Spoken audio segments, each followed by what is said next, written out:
What's up, guys? It is 2026, and if you're thinking of buying a home in 2026 but not sure if you're financially ready, this is the episode for you. In this episode, we're going to help you strategize on why it's important that you are ready financially to purchase a home in 2026. So we're going to jump right into this thing, guys. I'm going to, you know who we are. The team is here. It's Teach Me Tuesday, and we're gonna jump right in this thing.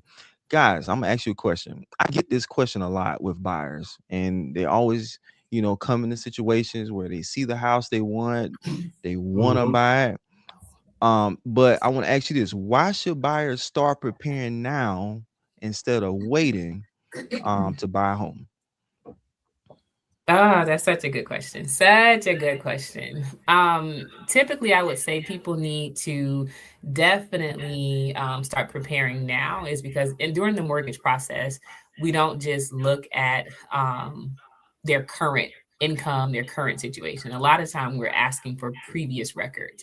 So we're asking for Mm, their last 2 years of tax returns, their last 2 years of W-2s, things like that. And so if those numbers look a little low or they look a little skewed, then that can change things. And then we also ask for previous bank statements, so not necessarily your current bank statement.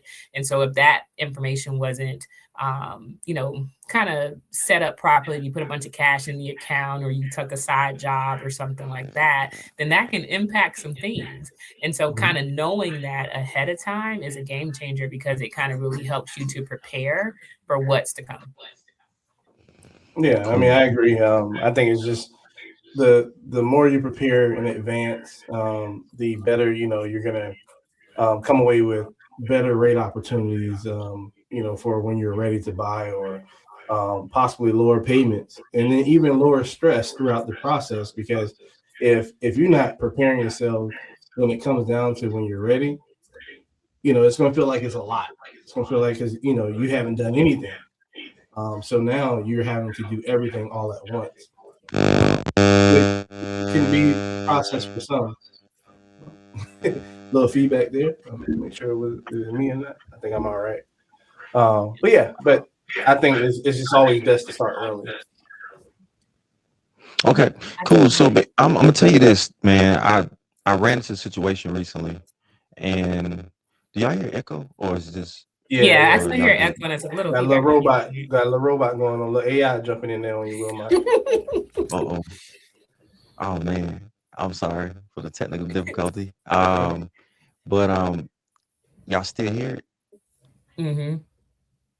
Yeah, just Okay, a little feedback. Seem like. okay, all right. Well, I tell you I tell what, you what. Why you want to work on that? We'll jump in. We'll y'all go ahead and jump in on that real All quick right. while I So figure this out. Technical difficulties. just to keep things rolling, we work through it. LaShawn, let's talk about credit readiness. Like talk about like what does that do for somebody who isn't who needs to start thinking about their credit? How can they be prepared and get ready for to get pre-approved and whatnot here in 2026 to be ready to buy a home? Yeah, I think credit readiness is probably definitely in the top three tiers of the things that people need to do when they're thinking about purchasing.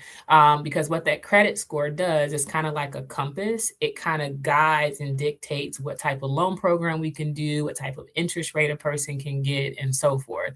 So being able to, review your credit report, prior to everyone gets a free credit report a year from annualcreditreport.com. They can Y'all hear that? pull and get Annualcreditreport.com. yeah, Even if you got a loan price, go annualcreditreport.com. do that every year. Go check Yeah, your it's credit. absolutely free. And so what I tell people, you get your credit report, you don't get your credit score, right? And that's Uh-huh. fine. You want to look at your credit report because sometimes you may have, a decent credit score, but the credit report could be having some inaccuracies on it, or the credit report can show some things on there that may interfere with the mortgage loan home buying process.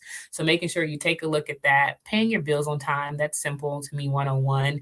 try to definitely avoid those 30-day late payments because that can definitely set you back. One 30-day late can tank that credit score. It can definitely cause a person to have to wait sometimes, 6 months to a year because they have a 30-day late. Lord behold, if your person have a 60 or 90-day late, it can definitely put a wrench in a lot of things as well. And then last but not least, you want to try to, reduce your utilization on a lot of those credit cards because that can help build the credit score. Now, one of the things that I do recommend people not to do, even though it's probably a little contradictory, is we want people to review their credit to be aware of what's going on, but what we don't want you to do is to take matters into your own hand. Right? We don't want you to just be like, oh, let me fix myself up before I get to the lender or realtor and start just paying off a bunch of stuff. Definitely don't do that. Review it and then contact a professional so that we can assist you with it. Yeah, I Yeah. mean, go ahead, Wilma. You about to jump in? I want to see if how does it sound now? It still Oh, you sound. Oh, good? much better. You solid, brother. You back in? I'm back in there. Welcome Oh, back. one of my brothers, he was listening and he said, "Man, hey, do this." You know what I'm saying? I think you might be good. Look So at I don't. there. I think we're good. Okay. All right. But go ahead, Gavin. I just want to check and see Nah, if y'all I can was hear just me. gonna. I think I was just gonna add to what Sean was saying about um, just in regards to credit readiness, just making sure that why it's important not to start going out and trying to work on stuff your own. I know Wilmot, we even talked about several episodes, when we first started about your whole experience, which we won't jump into today, but how you went off, paying down credit cards and thinking that, doing things that you thought or that you heard people say, or that anybody could say, man, you should really do this. You should pay your balances down. You should pay off this credit card, pay off that. And those are things that may not even affect your scores, may not be a positive impact to you to prepare you for home readiness. So consult with a professional, consult with a loan officer, so that you can be guided in getting credit ready. Right. Mhm. I think we're in the age, man, where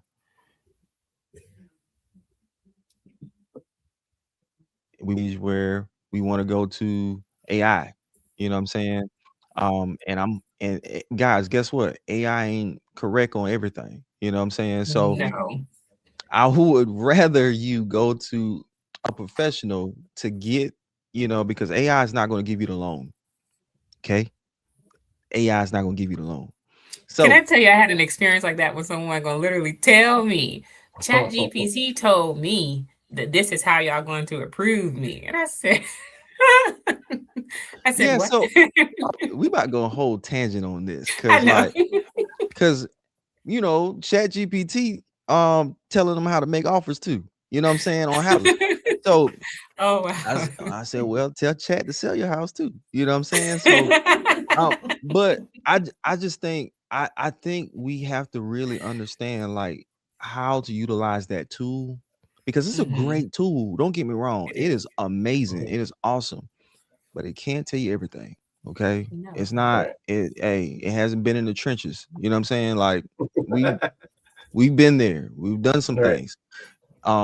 Not trying to be cocky or anything like that, but I do feel like we can utilize that tool, and I think that it gives us some great bits of information, but we do have to take on the next steps ourselves and actually execute and talk with a professional and confirm those things that you're finding from AI. Okay. Yeah. Okay. All right. So I think I'm back. So I'm gonna try to carry this thing along. Um, we talked about credit readiness, right? We talked Mhm. about credit readiness. What about Mhm. savings? Okay. More than just a down payment. Okay. What should buyers be saving for besides the down payment? Okay. Yeah, I mean, so as we know, there's more than just down payment when it comes to finances that you're going to need to start a home purchasing process. There are things on the front end that once you're pre-approved, you're ready, you found the house, you're ready to to move forward with the loan process. Well, you got to get some things done. You might want to get a home inspection. You want to figure out what's wrong with that home before you truly sign on the dotted line and say, this is my house. So that's going to be an upfront cost that, Wilmot will discuss with you and and that can range anywhere $400 or $500, $600 sometimes. So you got to prepare for that. You got to also prepare for to bring earnest money to the table.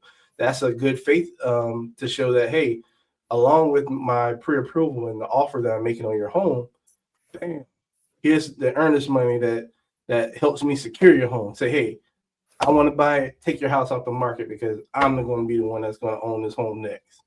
Um, so you got to have that up front, and that can range, as low as a few $100s to, 1,000, depending on how serious of an offer, how serious you have to be to make that commitment to that home or to win that deal. Mhm. So that can range, and Wilmot can attest to that a little further. Then you also have closing costs. Closing costs are the cost to for your loan, like to close your loan. Um, and that can range from buying down interest rates or the cost of doing business um, to for your lender to process your loan. And there's a So, lot of Gavin, let me involved in ask you real quick before you, as you going off listing all these things, just in general, what would you say if a person wanted to get started, that. not considering down payment and things like that, just kind of money to get started? I'm pretty sure people ask you that, Wilma, like how much money do I need just to get started? What's Mhm. a roundabout figure would you say on average a person needs just to get started? Mm. Uh, I let tell me do people, it. Mr. Abraham. No, no. I mean, in my mind, first number come to my mind, I would say, you just want to that GPT. Like Chat GPT, I right? would, I would say $10,000. Like we can try and figure out how to work. If you got $10,000 to come to the table, we can work around different programs and whatnot to possibly, make you become a homeowner. It's very reasonable for someone who comes to the table with $10,000, if you have other things that we can go in alignment to help you. But 10,000, I do think 10,000 is a little high. Now it's definitely realistic. I'm not gonna it's lie. realistic. I think it's definitely realistic because sometimes you just don't know. I think if a person starts off with 10,000, they're definitely in a good position to buy. So I don't want people to get like too alarmed, like, oh my gosh, I'm at $10,000 Mhm. again. So I would say, especially depending on your credit, because credit plays a big piece in that. Um, and then also, I would say it also depends on the loan program if you're doing any type of first time home buyer or whatever. I think a good rule of thumb, a person can get away with 3 to 5 thousand. If a person had anywhere between $3 to 5 thousand, that's a great start. Yeah, Especially if you're talking about covering earnest money, home inspections, appraisals, and so forth. The loan doesn't cover any of that stuff. And so if a person had access to at least between that 3 to 5 thousand, that they would be in a great position to continue. yeah, no, I agree. Looks like Wilmot froze. I don't know if he. It's funny. He got the sour face. I But know. he'll jump back in as soon as he gets his situation straight there. Um, Mhm. but yeah, EJ, I know Chat GPT told you 1,500, but maybe we can make that work. Not to say Yeah. that's a wrong It's figure, not but impossible. it's not impossible. Because I mean, we do have people who come to the table with just hundreds of dollars, They get and money they're back. still We have able to buy a situation home, people get money back too. get money So back. I it's told them. yeah, So it's definitely possible. All right, so let's kind of before we have to wrap up for today, we're almost at our time. Let's go into number 4, debt management. I think that's a good one when it comes to how does debt affect your home affordability. I definitely think over the since I would say since COVID, what I have noticed just when doing people loans, a lot of people have gotten themselves in a lot more debt mhm. lately. A lot of people are a lot more debt heavy than they used to be. They're spending a lot more on credit cards because the cost of things are so much higher. So one of the things that what is something, Gavin, that you would recommend when it comes to debt management? How would you say that impact this process? Yeah, I mean, I think you want to pay down high interest debt, Mhm. especially credit cards and personal loans. Mhm. Um, Now you did you know, say pay down, not pay off, yeah, because pay down, that pay off. But again, as always, consult with your loan professional consult with first. a professional. Yes. Absolutely, absolutely. Because when you pay those things down, it can significantly improve your debt to income ratio and increase your buying power. Your buying power is what you can afford, how much you get approved for. So doing those things to manage the debt that you currently have, because your goal is to free, if first of all, get an assessment of where you are, because some people are already in a good position. Even you may carry um, a lot of credit card debt, or you may carry some car, different car payments in your name. But if you make the income to offset that, then guess what? You don't need Chat GPT would have me jacked up. But if you are able to offset that with your income that you already make, and get the approved for the purchase price that you want to be at, then guess what? You don't have to do any of that that additional debt management. But it's for those who are getting an initial assessment. They're not approved for where they want to be at, or what they can, or what homes are going for in the area that they want to live in, and they're trying to increase their buying power. Now we're in the process. Okay, well, this is what you need to do. You need to get this refinance out of your name, or you need um, to to pay this off, so that we can eliminate having to use that in your debt to income calculation, or you need to increase your income, and that you can do that, finding a new job, or adding a cosign or co-borrower, but not to go too far in the weeds there. But that's all the things that we can do to help manage the current debt that you have, to prepare you and increase your buying power in 2026. That's some really good stuff. Really, really good stuff. All right. So I know we try to keep these to 15 minutes or less. So Yeah. we are beyond our time, but we'll definitely tackle this topic again sometime throughout the year. But just as we kick off the year, we know that a lot of people have New Year's resolutions of being a homeowner in 2026. And so we figured that knowing what you need to do and how to prepare financially is such a huge component in that. So guys, like always, if you guys have any questions regarding how to buy a house, definitely send us a direct message. You can call or text, email, go to our website and apply. You can find us on all social media platforms.